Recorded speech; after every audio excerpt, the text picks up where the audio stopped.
Non, ce trade-là, il n'était pas à prendre. En fait, il y a une grande différence entre le résultat et ton processus. Quand je parle de processus, je parle donc du plan de trading, je parle de la stratégie que tu mets en place, je parle de tout ça.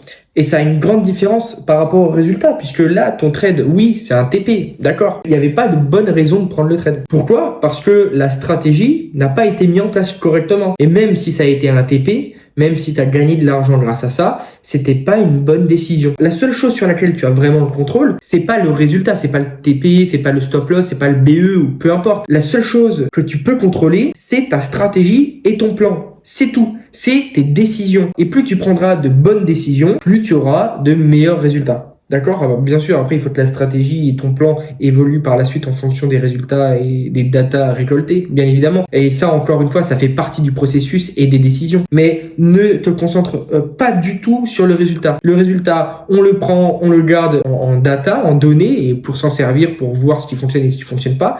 Mais il faut pas se dire, tiens, c'était un stop loss, donc j'aurais pas dû prendre le trade. Tiens, là, c'était un take profit, donc j'ai bien fait de prendre le trade. Ça n'a rien à voir. Ok?